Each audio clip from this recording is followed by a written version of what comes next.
www.jamiamadiniyajadid.org. WhatsApp group number +92 333 424 9302. الحمدللہ رب العالمین والصلاة والسلام على خیر خلقہ سیدنا و مولانا محمد وآلہ واصحابہ اجمعین، اما بعد۔ ربیع الاول کا مہینہ چل رہا ہے اور 12 ربیع الاول حضرت محمد رسول اللہ صلی اللہ علیہ وسلم کا یوم پیدائش ہے۔ آپ کی جب پیدائش ہوئی تو کسی کو معلوم نہیں تھا کہ آپ کون ہیں، آپ اللہ کے رسول ہیں، آپ نبی ہیں، یہ کوئی نہیں جانتا تھا۔ آپ اللہ کے رسول ہیں اس کا پتہ 40 سال بعد چلا تھا۔ جب آپ کو بعثت ملی، آپ نے اعلان فرمایا اور دعوت دی تو پتہ چلا کہ آپ اللہ کے رسول ہیں۔ پتہ آج چلا، تھے پہلے ہی سے رسول، بلکہ پیدا ہونے سے پہلے بھی رسول ہی تھے، کیونکہ اللہ کے تو علم میں ہے۔ جب کائنات بھی نہیں بنی تو اللہ کو پتہ تھا کہ فلاں آدم ہے، فلاں موسیٰ ہے، فلاں عیسیٰ ہے، فلاں ابراہیم ہے، فلاں محمد ہیں، صلی اللہ علی نبینا وعلیہم الصلاۃ والسلام۔ تو اللہ کے علم کی تو بات نہیں ہو رہی، ہمارے اور آپ کے علم کی بات ہو رہی ہے۔ تو یہ خوشی کا دن ہے، یہ اللہ کے نبی کی پیدائش کا دن ہے۔ اس کا 40 سال کسی کو پتہ نہیں چلا۔ یہ تو پتہ تھا کہ یہ محمد صلی اللہ علیہ وسلم، اس وقت نام محمد تھا، احمد یہ بھی قرآن میں نام لیا گیا ہے، یہ اس دن پیدا ہوئے، فلاں کے بیٹے ہیں، فلاں کے پوتے ہیں، یہ فلاں دن پیدا ہوئے، یہ نبی ہیں، یہ تو کوئی بھی نہیں اس وقت کرتا تھا بات۔ جن کے دوست تھے نبی علیہ السلام، جیسے ہم عمر ہوتے ہیں، وہ کہتے تھے میرے یہ دوست فلاں دن پیدا ہوئے، میرے اس دوست کی عمر اب اتنی ہو گئی، جیسے باتیں کی جاتی ہیں اسی قسم کی، جیسے تو ایسے تھا۔ تو معلوم ہوا یہ 40 سال جو گزرے، اس میں حالانکہ آپ نبی تھے لیکن 12 ربیع الاول کسی نے نہیں منائی جیسے ہم مناتے ہیں۔ پھر نبی علیہ السلام کی بعثت ہو گئی، آپ نبی بن گئے، اعلان ہوا، تو وہ جو آپ کی توقیر اور عزت کرتے تھے وہ بھی دشمن بن گئے۔ تو 12 ربیع الاول کیسے مناتے؟ پہلے جب سارے دوست تھے اس وقت نہیں مناتے تھے، تو دشمن بننے کے بعد کیسے مناتے؟ اب تو وہی دوست، وہی رشتہ دار دشمن تھے۔ کوئی جسے اللہ نے ایمان کی توفیق دی وہ ایمان لے آیا، باقی تو آپ کی جان کے دشمن، جانی دشمن، آپ کے ساتھیوں کے جانی دشمن جو ایمان لائے۔ تو جب دوستوں نے نہیں منائی تو دشمن کیوں منائیں گے؟ پھر رسول اللہ صلی اللہ علیہ وسلم نے ہجرت فرمائی۔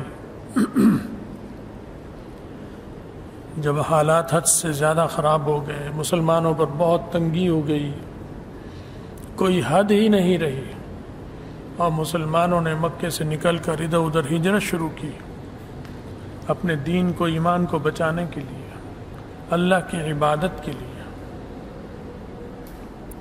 تو بالآخر حضرت محمد رسول اللہ صلی اللہ علیہ وسلم نے بھی ہجرت فرمائی، مدینہ منورہ تشریف لے گئے، اور مدینہ منورہ میں بھی کئی سال گزرے۔ ربیع الاول جتنے سال مدینہ منورہ میں رہے اتنے ہی دفعہ ربیع الاول بھی آیا۔ 23 سال آپ نبی رہے، آدھی زندگی تقریباً مکہ مکرمہ میں، آدھی مدینہ منورہ میں، 23 دفعہ ہی ربیع الاول بھی آیا۔ لیکن آپ نے اس دن کو نہیں منایا ایسے جیسے ہم کرتے ہیں۔ پھر نبی علیہ الصلوۃ والسلام کی وفات ہو گئی، دنیا سے تشریف لے گئے۔ پھر دو چیزیں آنی شروع ہو گئیں۔ ربیع الاول کے مہینے میں آپ کی پیدائش کا دن بھی آتا تھا اور آپ کی وفات کا بھی آتا تھا۔ تو صحابہ کا دور تھا، آپ تو تشریف لے گئے دنیا سے، تو اب پیدائش کا دن بھی اور وفات کا دن بھی۔ تو جب پیدائش کا دن کوئی نہیں منا رہا تھا، نہ نبی علیہ السلام نے منایا نہ صحابہ نے منایا، تو اب وفات کا موقع آیا تو صحابہ مناتے، کسی صحابی نے نہیں منایا۔ اور پہلے تو 12 ربیع الاول کو آپ کو یاد ہوگا کہتے ہی 12 وفات تھے۔ اس کا نام، یہ تو ربیع الاول عید میلاد النبی، تو اس کا نام اب رکھا گیا 15 20 25 30 سال سے، ورنہ اس سے پہلے 12 وفات کہتے تھے۔ سن رکھا ہوگا آپ نے بھی، اب بھی سنیں گے، بوڑھیوں کے منہ سے نکلے گا، خاندان میں بوڑھیاں ہیں بوڑھے، وہ کہہ رہے ہیں 12 وفات۔ عید کوئی نہیں کہتا، کیونکہ عید تو ہے ہی دو اسلام میں، ایک عید الفطر ہے اور ایک عید الاضحیٰ ہے، اس کے علاوہ کوئی عید نہیں ہے۔ حدیث میں جو آیا وہ تو یہی ہے۔ ہم اور آپ مسلمان ہیں، ہم تو قرآن اور حدیث اس سے باہر تو نہیں نکل سکتے، تو اس میں 2 عیدوں کا ذکر آتا ہے، تیسری چوتھی پانچویں کوئی عید نہیں ہے، تو اسے 12 وفات کہتے تھے۔ لیکن اب دونوں چیزیں جمع ہو گئیں، اب وفات یوم الوفات بھی ہے اور یوم پیدائش بھی ہے، دونوں ہے۔ تو ہم نے تو پیروی نبی علیہ السلام کی کرنی ہے یا صحابہ کی کرنی ہے، یا صحابہ کے شاگرد جنہیں تابعین کہتے ہیں ان کی کرنی ہے؟ بس 3 زمانے ہیں، خیر القرون قرنی ثم الذین یلونہم ثم الذین یلونہم، ان کی پیروی سب جو کرے گا وہ کامیاب ہے۔ تو اب جو ربیع الاول آتا ہے اس میں جو کام ہوتے ہیں، وہ جو کرتے ہیں اس وقت جوش میں کر رہے ہیں، لیکن ان سے بھی اگر آپ تنہائی میں بٹھا کر پوچھیں گے کہ یہ جو تم نے کام کیا ہے تمہارا ضمیر کیا کہتا ہے، یہ جو ناچے ہو یہ صحیح کام کیا ناچنے کا؟ یہ جو بھنگڑا ڈالا تھا یہ صحیح ہے؟ کیا بھنگڑا ابو بکر رضی اللہ تعالیٰ نے ڈالا ہے؟ اگر آج کوئی یہ کہہ دے الیاذ باللہ کہ ابو بکر نے بھنگڑا ڈالا رضی اللہ تعالیٰ عنہ، تو وہ ناچنے والا بھی اس کا گریبان پکڑ لے گا کہ تو نے ابو بکر کو یہ بات کہہ دی۔ عمر کے بارے میں کہہ دے کوئی، عثمان علی کے بارے میں کہہ دے رضی اللہ تعالیٰ عنہ اجمعین کہ انہوں نے بھنگڑا ڈالا، انہوں نے لوگوں کو بلا کر ایسے جلوس نکالا اور اس میں بینڈ باجے بجائے، تو بینڈ باجے بجانے والے بھی پکڑ لیں گے اس کو کہ یہ تو کیا کہہ رہا ہے۔ تو گویا ہماری کان اور آنکھوں پر پٹی بندھی ہوئی ہے اگر دیکھا جائے، اس میں ایک کام کیے چلے جا رہے ہیں بغیر تحقیق کے کہ صحیح کیا ہے۔ نبی علیہ الصلوۃ والسلام سے محبت تو ایمان کا جز ہے، اگر محبت نہیں ہے تو مسلمان ہی نہیں رہ سکتے۔ سب سے پہلے اللہ اور رسول کی محبت یہ نہیں ہوگی تو مسلمان نہیں ہوگا۔ وہ خود فرمایا نبی علیہ السلام نے کامل مومن نہیں ہے جب تک کہ میں کسی کو اس کی جان مال عزت آبرو سے زیادہ عزیز نہ ہوں، خود اس کی اپنی جان سے بھی زیادہ میں عزیز نہ ہوں۔ حضرت عمر رضی اللہ تعالیٰ عنہ سے یہ بات نبی علیہ السلام نے فرمائی تو انہوں نے فرمایا کہ حضرت آپ مجھ کو سب سے عزیز ہیں، سب سے، لیکن میری جان سے بھی عزیز ہوں آپ، یہ محسوس نہیں کرتا میں ایسی چیز۔ عمر جیسے آدمی نے کہی رضی اللہ تعالیٰ، وہ کھرے لوگ تھے، وہ سچے اور صادق تھے، نبی علیہ السلام کے سچے مرید اور شاگرد اور تابع دار تھے، اور سچے طلب تھے، علم کے سچی طلب تھی، تو جو کیفیت تھی سچ بتائی، پوری بتائی۔ تو غالباً ایسے ہے کہ نبی علیہ السلام نے ایسے کوئی ہاتھ سینے پہ مارا یا گلے لگایا، جیسے بھی روایت ہے، اس وقت صحیح بات پوری ذہن میں نہیں ہے، اور پھر جب چھوڑا ان کو وقفہ ہوا تو انہوں نے فرمایا کہ اب میری کیفیت یہ ہو گئی ہے کہ میری جان سے بھی آپ مجھے زیادہ عزیز ہو چکے ہیں.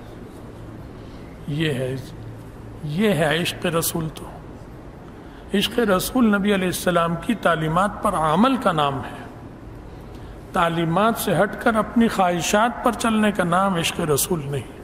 وہ تو اپنی خواہشات سے عشق کا نام ہے کہ میرا یہ دل چاہ رہا ہے میں کر رہا ہوں، تو میں گویا اپنی خواہش کا بندہ ہوں، اپنی خواہش سے مجھے عشق ہے. تو جسے اپنی خواہش سے عشق ہے اس کا مطلب یہ ہے کہ اسے اپنے آپ سے عشق ہے، جبکہ اپنے آپ سے تو عشق کی نفی ہے. دین کا تو مطلب ہی یہی ہے کہ اپنی نفی کر دو عشق اور محبت کی، اور نبی کی محبت رہ جائے، اپنی نفی ہو جائے. وہی ہوا حضرت عمر نے یہ کہا کہ اب میری یہی کیفیت ہے کہ مجھے آپ اپنے سے بھی زیادہ عزیز ہیں، یعنی میرا اپنا عشق مجھ سے جو تھا وہ ختم ہو گیا، اس کی جگہ اب آپ کا عشق آ گیا. تو آپ کا عشق آنے کا مطلب ہے آپ کی تعلیم کا بھی عشق آ گیا، آپ کے اعمال کا بھی عشق آ گیا، جو آپ کا طرز زندگی ہے اس کا بھی عشق ہو گیا. عام طور پر دنیا میں بھی جیسے آپس میں کسی سے محبت ہوتی ہے تو اس کی چیزوں سے بھی محبت ہوتی ہے، اس کی اداؤں سے بھی محبت ہوتی ہے، اس کے کپڑوں سے بھی محبت ہونے لگتی ہے. یہ تو ہو ہی نہیں سکتا کہ محبت تو اس سے ہو اور کپڑے اس کے اچھے لگنے لگ جائیں. یہ کیسے ہو سکتا ہے؟ جس سے محبت ہے اسی کے کپڑے بھی اچھے لگیں گے، اسی کے جوتے بھی اچھے لگیں گے.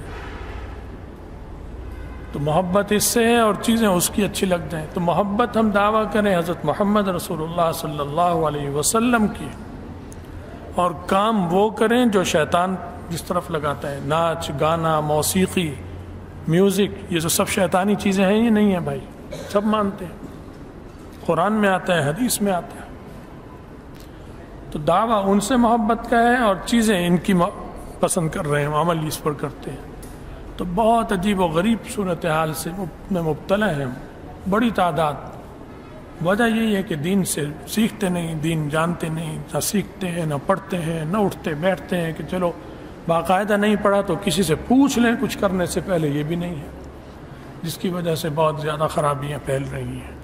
کوشش کریں کہ ان سے خود بھی بچیں، اپنے عزیز و اقارب چھوٹے بڑوں کو بھی سمجھائیں اور بچائیں. اور رسول اللہ صلی اللہ علیہ وسلم کا یوم وفات ہو یا یوم ولادت ہو، اس میں عہد کریں کہ آپ کی طرز پر زندگی گزاریں گے. یہ ہے عشق کہ سنت پر عمل کرنا ہے، دین کے مطابق زندگی گزارنی ہے. اور آج سے دینی تعلیم سیکھوں گا میں بوڑھا ہوں تو بھی سیکھوں گا، جوان ہوں تو بھی سیکھوں گا، اور اپنے بڑوں اور چھوٹے اور بچوں کو بھی سکھانے پہ لگاؤں گا. یہ ہے بات، اس کا تو فائدہ ہوگا، باقی چیزوں سے کوئی فائدہ نہیں ہے. اللہ عمل کی اور سمجھ کی توفیق عطا فرمائے، اور جو ہماری کوتاہی ہیں ان کو درگزر فرمائے. آخرت میں رسول اللہ صلی اللہ علیہ وسلم کی شفاعت اور ان کا ساتھ نصیب فرمائے. وآخر دعوانا ان الحمد للہ.